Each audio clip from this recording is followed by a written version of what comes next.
We like to think that honesty is a wall made of stone. We believe it cannot be broken. But the truth is, honesty is more like a garden. If you do not pull out the bad weeds, they will quietly take over. Have you ever considered how fast a lifetime of good choices can be erased by one single moment of weakness?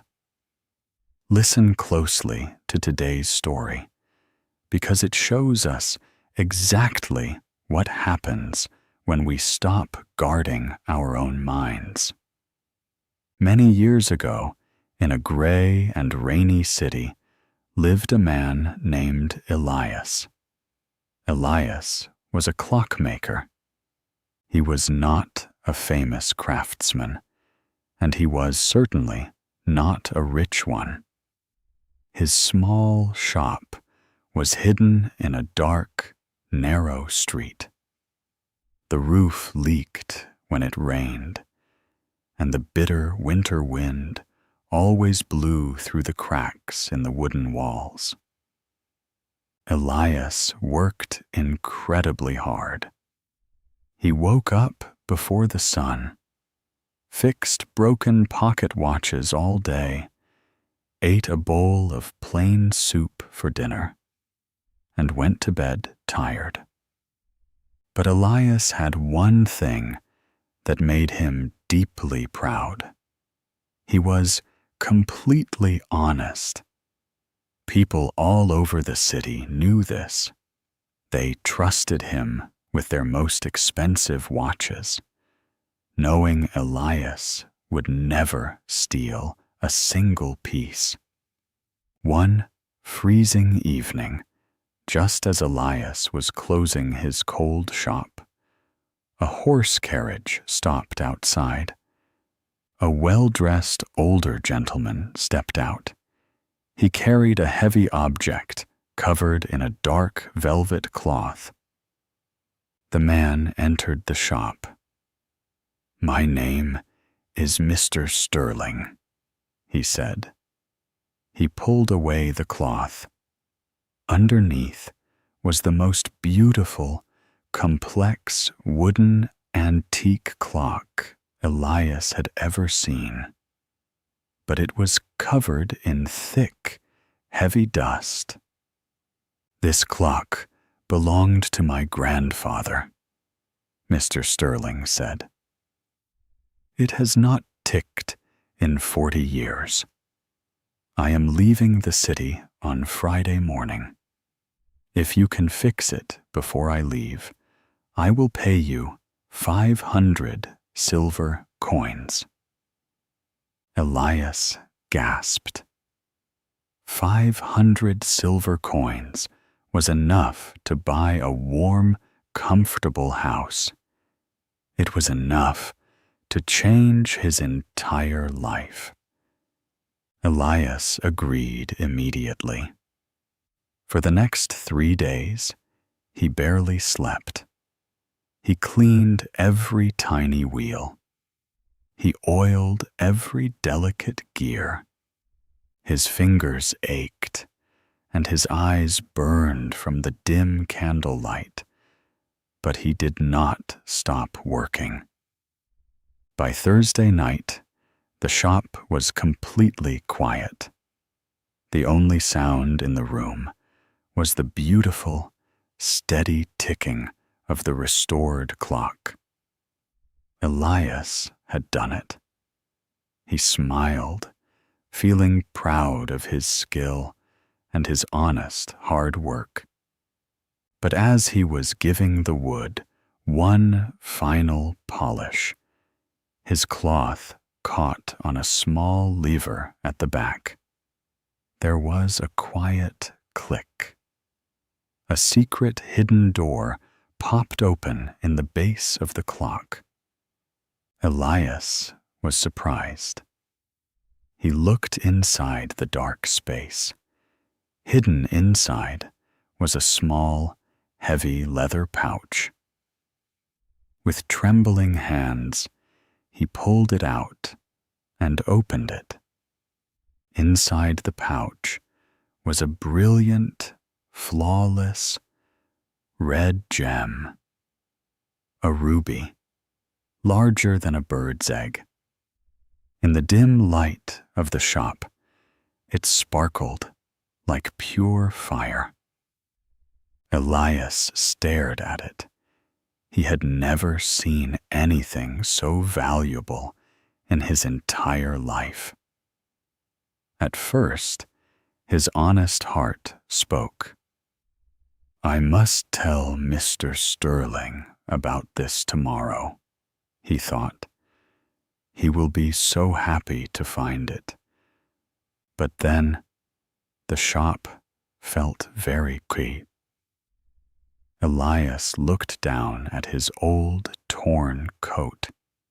He looked at his empty soup bowl on the table. A new thought entered his mind. A very quiet, dangerous thought. Mr. Sterling does not know this is here. The clock has been closed for 40 years. Elias tried to push the thought away. "I am an honest man," he whispered to the empty room. "I do not steal." But the thought returned, stronger this time. "I work so hard, and I have nothing. Mr. Sterling is already wealthy. He has a fine carriage and warm clothes. If I take this ruby, he will never know it is missing. I can sell it. I can finally be warm. I can finally be happy." One single thought of greed began to grow. It grew into bright pictures in his mind.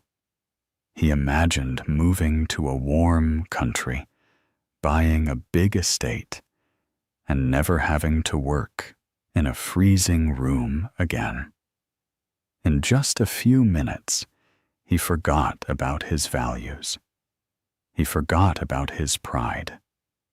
Slowly, Elias closed his hand around the ruby. He put it deep inside his coat pocket. He closed the secret door on the clock. The decision was made.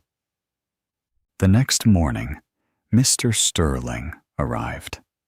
He looked at the ticking clock and smiled warmly. "You are a master craftsman, Elias. It is perfect." He handed Elias a heavy bag of 500 silver coins. Elias took the money. His heart was beating fast, but he forced himself to smile. "Thank you, sir," he said. Mr. Sterling looked at Elias carefully. His warm smile faded slightly. "Elias, while you were cleaning the clock, did you happen to find anything unusual inside?" Elias froze, but he lied quickly. "No, sir, just dust and old gears." Mr. Sterling was silent for a long time. The only sound in the room was the ticking of the clock. Then the old man reached out and touched the back of the wooden case. He pressed the hidden lever. The secret door popped open. It was empty.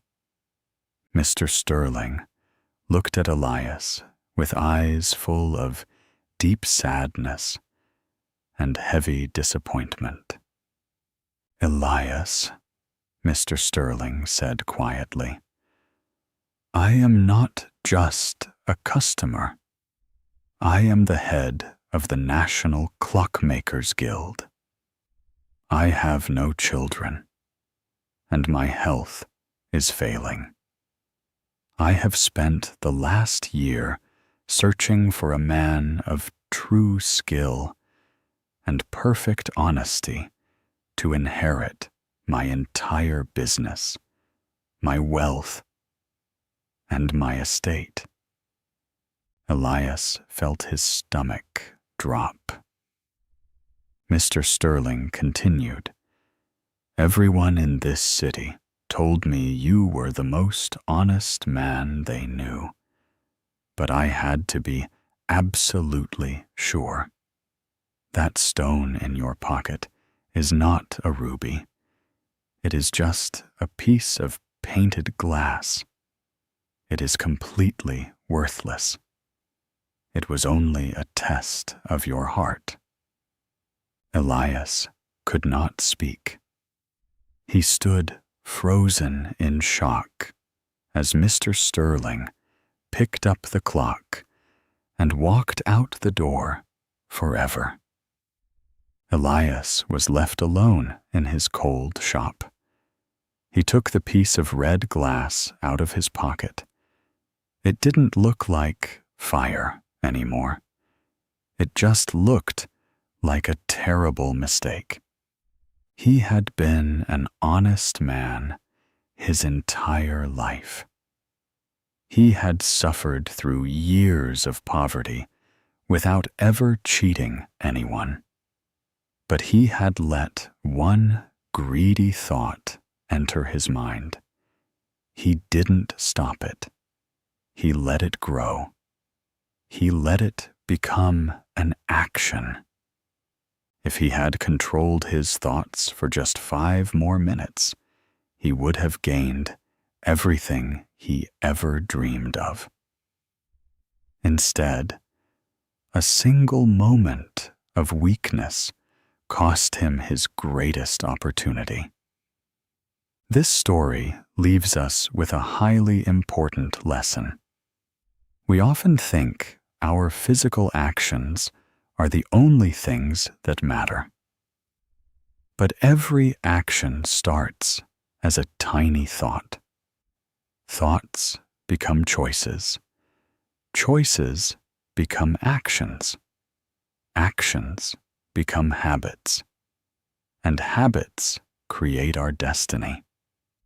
If you want to build a beautiful and successful life, you must be the careful gardener of your own mind. Do not let negative or greedy thoughts take root. Protect your honesty, even when you think nobody is watching, because you never know when your character is truly being tested. If you found value in this lesson today, please like the video, share it with your loved ones, and subscribe to our channel for more inspiring stories. Until next time, take care of your thoughts and keep moving forward.